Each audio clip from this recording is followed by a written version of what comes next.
Dr. Gena Cox, welcome to the conversation today. Oh, it's really a pleasure to be with you, John. It is a pleasure. You're joining us from Florida. I'm south of Salt Lake City in Utah. And today we're going to be talking about diversity, equity, inclusion, and belonging. And we're going to hone in on the idea of respect and the role that respect plays as a critical foundation for inclusion work. As we get started, I wanted to share Dr. Cox's bio with everybody.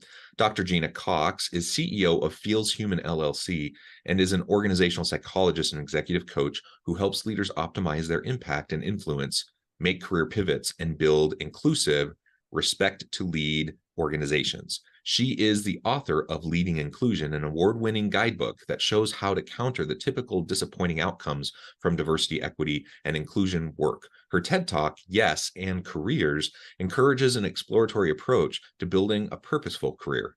She is a prominent voice on human-centered leadership, helping leaders see that inclusion tops diversity and must be powered by respect at the center. I love everything about that. Gena, anything you would like to highlight by way of your background or personal context before we dive on in? I think, a couple of things I'd mention very quickly is that, for decades I've worked in corporate America, and I think of myself as someone who really focuses on leadership impact. And for all of those years, one of the things that I often used as the source of the data that helped me guide leaders as I was advising them was employee opinion survey data.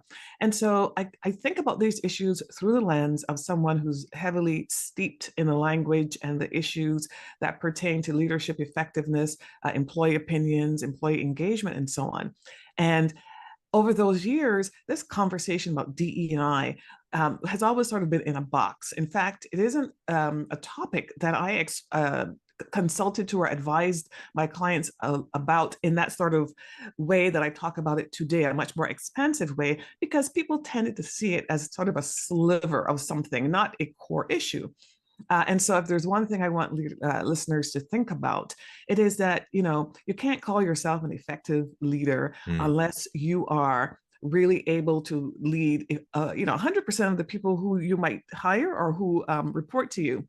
So my background as a psychologist is really pertinent to the conversation because that's the lens that I bring to everything. And one other thing I would mention is that I'm an immigrant to the United States. I came to the country when I was about 20 years old. And strangely, I can see myself sometimes looking down on my experiences, sort of watching everything along that journey, which I think has given me a particular lens and certainly a long-standing way of sort of thinking about these issues from the outsider's perspective. Yeah. Well, thank you for that additional background and context. I think that's wonderful. I'm really excited to dig into this, and I appreciate you taking time out of your busy day to share your experience and your expertise.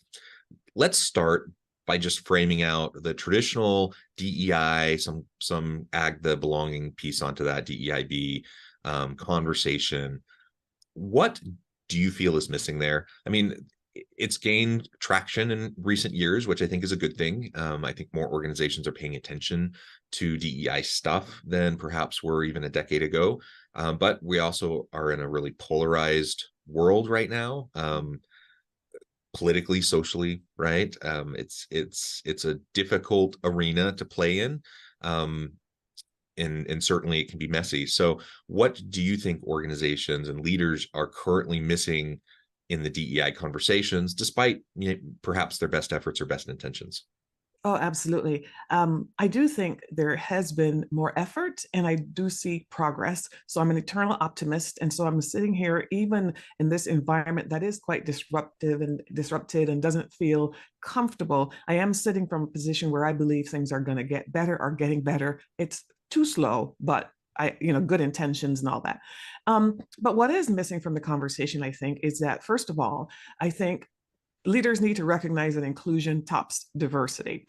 And so what I noticed in the last 3 years, as more leaders got involved in this conversation, is that there was a headlong rush to hire more people from underrepresented groups. Not a negative thing, but there's a but, which I will explain. And then there was this dive into implicit bias training.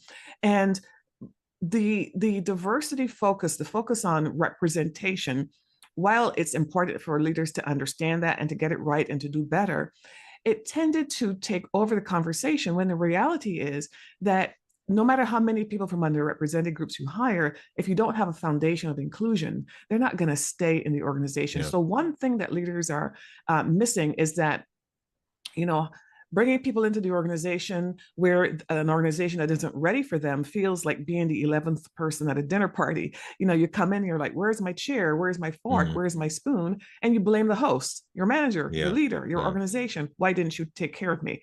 So that's one thing. But the core issue, the core thing that's missing is a focus on respect as a value that can be used as an organizing principle to help all employees in an organization know how to behave in dealing with one another, their managers, and their customers. Yeah, well said. I often talk, whether it's students at the university or individuals in an organization through coaching or a training session that I do, I often talk about the importance of just the foundational component of mutual accountability and trust, and always showing everyone around you dignity and respect, just treating people with dignity and respect. When you do those two things, mutual accountability and trust, and dignity and respect as founding core principles, and you build other efforts around those, a lot of, at least the low-hanging fruit stuff, will take care of itself, and you'll have a better framework for them crafting the systems, the policies, practices, and procedures around this inclusive type of a culture and environment that you talk about. When we talk about inclusion or belonging culture, it's not just about having a diverse group of people around the table. It's helping everyone feel needed, wanted, valued, that they can bring their whole authentic self to the workplace, and they can contribute in meaningful ways each and every day. That's for everybody. So if you come from a marginalized group, just advantaged group of some sort, certainly that's for you, so that you feel safe and you feel included and you feel like you have an opportunity to really be a part of the team and contribute in meaningful ways. But it's for everybody. Like, that's, if you build on this foundation of respect that then builds trust, it benefits everybody. The rising tide lifts all ships, right? Yeah, absolutely. And, from my perspective, respect is an underattended to and undervalued variable in that equation, because truthfully, respect is the number one thing that employees say, or disrespect. It's typically cited as the number one reason why employees choose to leave a particular manager or organization. And for those employees who feel that they are respected, there's a real, payoff in terms of employee engagement and satisfaction and collaboration and so on. So there's a big upside to the respect thing. The other thing is, of course, that respect precedes trust. You can't build trust until you are respected. And it tends to be the calculus, the determination as to whether I personally feel respected tends to be an assessment that happens very rapidly. Whereas trust is sort of more of a long game. You build it over time. And so if you don't have the foundation of respect, a lot of these other more lofty and more commonly discussed outcomes are not achievable. Yeah. And you've already mentioned inclusion. I've mentioned belonging. You've mentioned respect. Why do you feel like, with the movement towards this focus on inclusion and belonging, why do you feel like moving towards respect as a focus is a better approach? Well, it's a better approach because, first of all, I think we have some sort of a PR problem with the DEI acronym. Not that there is anything wrong with what those individual letters mean, D for diversity, E for equity, and I for inclusion, but I don't think people necessarily understand them. I also think that certain individuals have done a very, very good job of turning those positives into negatives. And because employees never understood the terms, never had any skin in the game anyway, nobody's really fighting for them. So just from a practical level, I see value in talking about something that really is very important, but hasn't been handled that way and is a universally valued outcome. I think every employee in the world desires respect, and it gets talked about very quickly. The other thing that's really interesting to me, though, about respect and somewhat unique is that respect is the specific outcome that employees from underrepresented groups say that they seek. They don't say they seek equity first. They don't say they seek inclusion first. They always say respect, because if you look at the literature from the psychological science, what you will discover is that a majority group members' definition of respect and the definition of respect from minoritized people are different. They're not the same thing. And so you find these situations where people leave organizations and they resign and they say to their manager, I'm leaving because I felt disrespected. And the manager goes, what are you talking about? I didn't mean anything. I didn't do anything. And then they say, well, what did I do? And the person tells a story and then they still don't get it. Part of that is because their definitions of respect are different. The second is that people from minoritized groups tend to be on alert. They tend to be much more attentive to this outcome, this respect outcome. And furthermore, data suggests that majority group members focus on being liked and interpersonal niceties, but in people from underrepresented groups, when they talk about respect, they're talking about a much broader concept that includes not just the interpersonal niceties, but also being heard and being valued. Yeah, well said. And maybe this gets into my next question, but as we define respect, you mentioned it does mean something different to different people. That's first and foremost important to recognize and to remember. You just outlined some of those differences that might be manifest, from, someone like me. I have a lot of layers of privilege. I'm a straight cisgender white dude versus someone who might have layers of disadvantage due to marginalized, groups or that they might come from. What are some of those other critical behavioral manifestations? How do we see this respect or disrespect playing out commonly in the workplace? You mentioned, a lot of leaders aren't even aware of it. Like they think they're respecting their people, and then someone leaves and they say, I didn't feel respected. They don't get it even after it's explained to them. What are some of the most common things you see that often we just miss, despite perhaps what our best intentions might be? Yeah, absolutely. Well, the first thing is that there's good news about all of this. The solution to this, meaning not missing this gap, which I will talk about in a second, is that managers have to make sure they're really connected to every person who's on their team. I call effective managers designated hitters because they know every person on the team, they have a sense of what they care about, and they know what they can do to connect and understand what's on that person's mind. So when you don't know, apart from the respect, it probably also means you're not connected. But let's say, then you put the effort into being connected.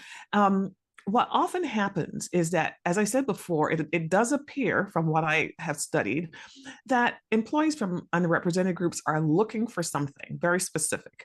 So of course, they're looking for the interpersonal niceties. Are you making eye contact? Are you acknowledging my humanity? Do you say hello when you see me in the hallway? And all of those kinds of things that I think we could all imagine that we would all desire. But a critical issue is that many employees, specifically from these minoritized groups, when they leave jobs, say their managers do not interact with them sufficiently. And specifically on the dimension of feedback, they say, not only do they seem to be avoiding me, they don't give me feedback. Now, this idea of feedback is really powerful because they're not just saying, I don't get good feedback. They're not just saying, I don't, that I don't hear the good stuff. They're saying, I don't even hear the bad stuff. So what they perceive is that they're sort of out there on a limb, unaware as to whether they're doing poorly or doing well. They don't really have any feedback that will let them know that. And so they spend a lot of time and a lot of energy worrying about things perhaps that they don't need to worry about, meaning that sometimes they think they're not doing well when they are. And conversely, they don't recognize when something bad, when they aren't doing well. And so it feels like they've fallen off a cliff when one day somebody says, well, you're not a good performer. Either way is bad news. That's one thing managers should focus on, is giving feedback. Another, which I can relay this story that's top of mind because it's something I helped a client with several months ago, but I'd heard this story many times before, is when an employee comes into an organization and they find their stride. They're like, okay, I can do this. And then they start sharing their ideas and they're thinking, well, wow, I'll be a sort of part of the system. And they start to share the ideas and they don't get feedback. They don't get acknowledgement of their ideas. No one says, well, thank you, Gena, for sharing that. Or Paul, did you hear that that Gena came up with this idea and did this thing? And worse is when the manager takes the employee's ideas and runs with them, but doesn't give them credit. Now, this can happen to any employee, regardless of who they look like, what they look like. And so I'm not suggesting that these things only happen to underrepresented employees, but I am saying that for that group, their expectations of this kind of positive reinforcement or the need for it is very, very strong. And so they are very attentive when they don't get it. That leads to sort of a spiral of high expectations not met, and then sort of this downward thing unless something comes along. So there's that. Another thing I would say, John, about sort of the practical manifestation of respect is that often what I hear directly from employees that, people that I've coached and so on, is that there is this sense that I'm good enough for certain things, or I'm given exposure to certain kinds of things, but I don't get the high visibility roles. I don't get to be directly in front of the customer, but I could be on the phone call for the, behind the scenes kinds of work.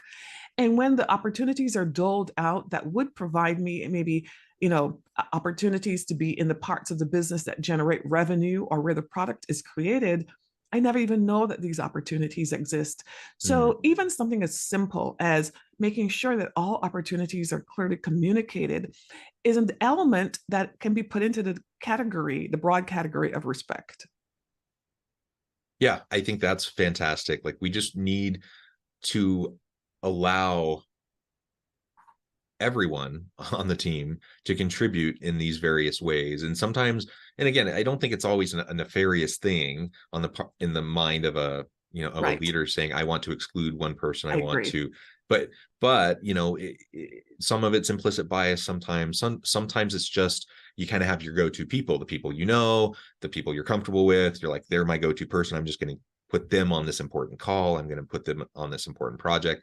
And that in and of itself is a fallacy from a leadership perspective, regardless of whether we're talking about DEI stuff. Just from a general respect standpoint, like, that's a big problem, and that's a common problem that I think a lot of leaders fall into. So I think that's super important. And the feedback piece, I really appreciate you honing in on that. We know that people need feedback to grow and develop. They want feedback, especially, you were talking about minoritized groups in particular, but I was also thinking, as you were talking about that, about younger millennials or Gen Z workers. They often express the same types of frustrations of leaving because they don't feel invested in, they don't feel supported, they don't feel coached or mentored, they don't feel like they're getting the feedback that they need. And a lot of leaders, when they hear that, they're just like, oh, these entitled people, what do they think? I'm just going to sit around all day and try to give them feedback? I'm like, well, yeah, I mean, that's your job. You're a leader. You're supposed to coach and mentor and provide feedback. But it is a different mindset, I think, between, perhaps an older generation of straight white men like myself versus younger generations, or those from disadvantaged groups, or whatever. Like, they just tend to have a different mindset around these things, and we need to be aware of that. And I tell my students all the time, like, one of the most important things you can do as a leader, regardless of your formal role or title, regardless of the industry you're in, you need to invest into the development of your people and help them maximize their potential. That's your job as a leader. Not to do all the work yourself, not to micromanage people, but you accomplish things not because of you. You accomplish things through your people who do great stuff. And that happens as you support them, and as you invest in them, and as you coach them and mentor them and provide feedback. And for this DEI and respect conversation, yeah, that is such an important, essential component that I think a lot of times just gets missed. Yeah. Oh, I absolutely agree with everything that you just said, John. And, I often talk about this whole idea that when you're a manager, you ought to wake up in the mornings and assume that you have a dartboard in the middle of your forehead, in the sense that for the people that report to you, I don't mean that in a negative way. I mean that in the sense that you are it. They're focused on you, which is one of the reasons why when people go home and talk about their jobs, they talk about their manager, and they talk about, does this person wear black shoes or brown shoes? Do they like gold jewelry or silver jewelry? They know a lot about you just from observation, because they are so attentive to you. You are it. You're the designated hitter. So to the extent that you are the designated hitter 100% of the time, but you are not attentive to their needs, or you're not providing that coaching or that mentorship or that feedback, it's very clear who's responsible and who's not delivering. And I only say that to remind everyone that in many ways, I think a lot of these relationships break down when the employee feels disappointed in that. Mm-hmm. And so organizations have got to make sure, I mean, I putting this burden on managers, but I do think organizations have got to make sure they create a culture and in which managers have space to develop their leadership skills so that they can then understand how to be effective managers. In other words, I say, managers, this is what you need to do. I hold organizations responsible for enabling them to do it. Yeah, well said. Gena, this has just been a really fun conversation. I note the time. I'm going to need to let you go here in just a few minutes. But before we wrap things up for today, I wanted to give you a chance to share with the audience how they can connect with you, find out more about your work, your team, and then give us a final word on the topic for today. Oh, absolutely. Thank you for that, John. Well, you can find me at my website, genacox.com, and Gena is spelt with an E. Don't ask me why. GENACOX.com. And on the first page, the front page of my website, I do have an ebook if you're interested in knowing more about my perspective, specifically on respect in the workplace and how you might think about it, how you might operationalize it, and how you might measure it or assess it in people with whom you work. You're welcome to have that download at my website. And you can find me on LinkedIn. I'm fairly active there. I enjoy talking to people who share their ideas with me and vice versa. So we can meet there as well. I will say one more thing. Often I'm asked, why don't I talk more about belonging? You know, why do I talk about respect and not more about belonging?